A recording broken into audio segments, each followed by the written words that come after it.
He's no longer with us. He died. I don't remember when. It was 10 years ago or something. May he rest in peace. He's a musician. 10 years ago. Almost, and pretty much you could say he invented his own genre of music. I would say he did. When did he start playing music that he invented? His first records were made in the mid-50s, but the stuff that you know from him is going to be from like the late 60s, early 70s. And he kept going. He had a hit. David Bowie. No, we're thinking of a little, not quite as much rock as a little bit more. I'm just going to give it away. Funk. You know it doesn't give it away for me. The Godfather of Soul. Think about this. Give it away, give it away, give it away now. Give it away. The guy give from it Red Hot Chili Peppers? No. Yes. No. I mean, sure. But Anthony Kiedis. no, I wish we were talking. God, I fucking wish we were talking about Anthony Kiedis today. God damn Don't it. talk about him like that. But I'm it's doing not. Anthony keto diet right now. I'm not having any sugar. That's Is why that your right? belly hurts. Yeah, you got to need some sweeten that sugar. pot. It could be that, and I've been taking HGH. Sure. Well, you're looking big, buddy. Thank you. Yeah. I feel big. Yeah. Big and malnourished at the Funk- same time. It's a Funk hot guy look. who died 10 years ago? He See, I died- know Don't- funk guys, but I don't know if they're dead or not. I know there's George Clinton. Okay, not him. There's Bootsy. Not him. Bill Clinton. There's... He actually died 15 years ago, but that's just on me. Died on Christmas Day, which is kind of funny. Oh, that's sad. Well, it's not sad. That's my friend's birthday. It doesn't Jesus? Jesus, yeah. matter. Go on, funk guys. Funk guy. I'm talking like the guy who started it all. Clarence Carter. Oh, Jackie, good lord. When is Zoom gonna come out with the feature where you can just one time in a Zoom meeting you can reach across and smack the other person? I've been stroking, okay? That's what you've been doing. Let me ask you something. What? And don't be mean to me. You guys have really been laying into me and saying you don't know who anyone is. And it's like, okay, there's a lot of people. What Okay, I time can't of the remember day all the guys. do you like to guess celebrity birthdays? Nighttime. Evening. Okay. I'm not laying into you. It's good Do you natured guys talk ribbing. about me and say like, oh my God, she doesn't know any fucking celebrities. It's so No. embarrassing. If we're complaining about you, it's the fact that your microphone levels are inaudible. They're cranked, buddy. They're cranked. I'm You're sure- gonna be, You sound I think crystal this, clear today. yeah, I think will this say week that. is good. Jackie, yeah. this guy said a bunch of crazy shit on TV one time in an interview. Did he say, living in America? Yes, he did, and his name is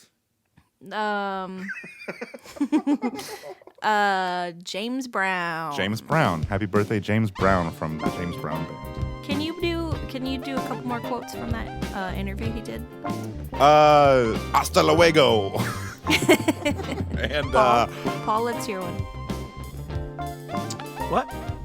Yeah. I don't- See? I- Not everyone I don't knows remember that. when everything. it's a very funny viral video, folks. I mean, you're kind of. I mean, I know who James Brown is. I don't remember But an it's- interview no. with him from 40 years ago. It's funny. I didn't know he was funk. That's funk. I thought he was soul. He's a Yeah, soul guy. I'd say he's more of a soul guy. But I would say So- that. But like he kind of like. In like what's He's the like, grandfather, okay? Sex Not the Machine, godfather. funky drummer. Funky drummer. Funk like is what? in the- Am I? It's a... Yeah, it's the most sampled thing in history. Yeah. I don't sample. What do you? I don't do samples. They Can hand I them out do and I it? say, no, thank you. If I want to eat something, it'll be a full size, okay? No, I don't I'll want. fill up at the salad bar. I'll take the full-size meal home. I'll get 2 meals in one day. When I did walk into Super One Foods. I was thinking, God, I really hope that some retired woman hands out a tiny square of a frozen pizza that's been sitting out for several hours that I can Yeah. have for free. I And have it's to- like you wonder why our favorite restaurant is no longer around, because the only time that you would eat there is if you're doing some kind of dining scam.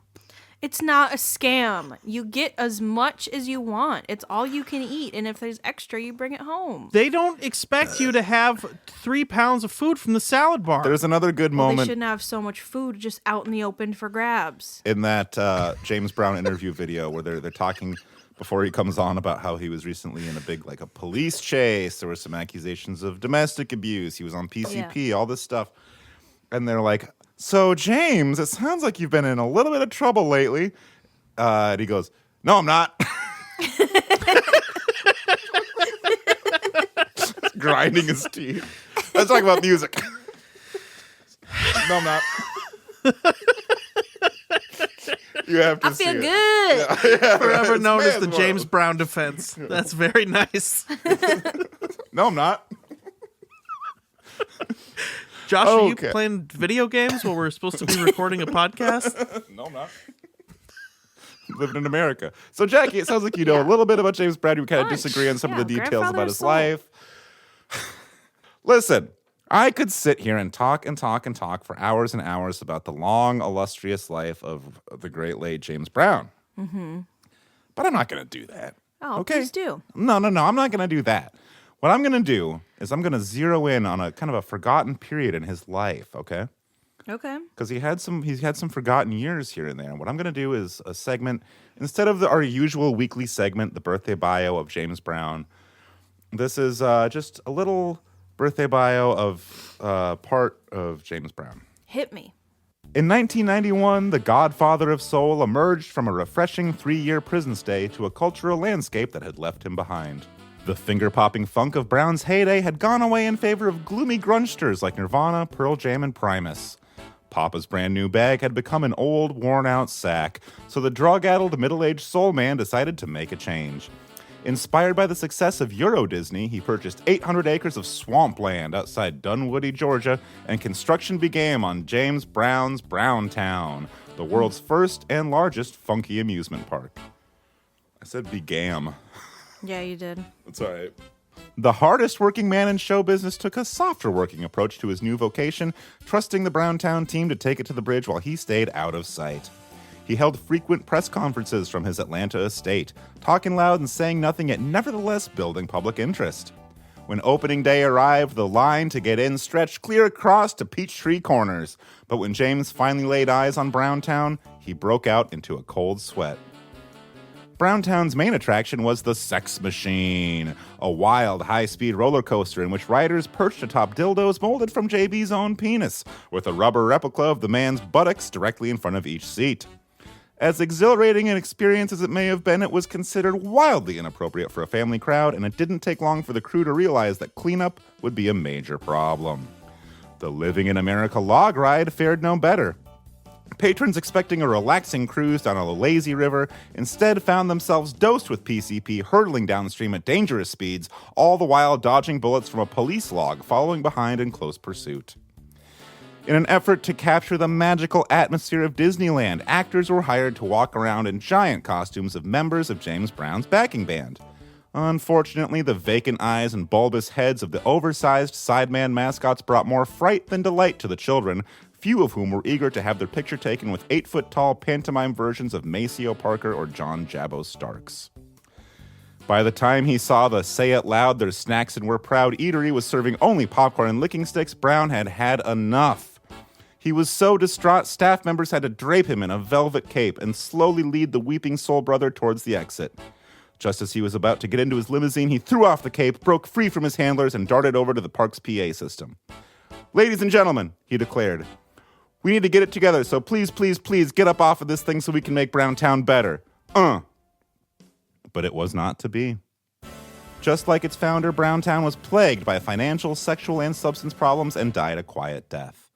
James Brown went on to enjoy a healthy career touring on the oldies circuit while occasionally getting into some of his trademark run-ins with the law before passing away a while back from whatever it was he died from. But today, let's remember that noble failure, James Brown's Browntown, an amusement park that was not just bad, it was super bad.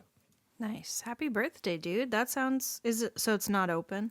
No, it closed in about, the research I saw was about 2-3 days. We should go to the abandoned Browntown and do a live podcast there. That's a fun idea. I think the structure is still standing. And I believe the Sex Machine ride is no longer functional, but all the carts that you sit in are still there, so you can still sit on. Really? Yeah, I saw YouTube. I thought that would have been pillaged right away. What are those they're like a Sibian machine that you Yeah, ride? yeah, Okay. yeah, Sibian? yeah. Tell us about the Sibian, Paul. Everybody knows what that is. Jackie. It's clear I don't know what it is. It's a fuck machine. It fucks you. Yeah, I never heard of that. I go to a guy's house for that. So What's his name? just any guy.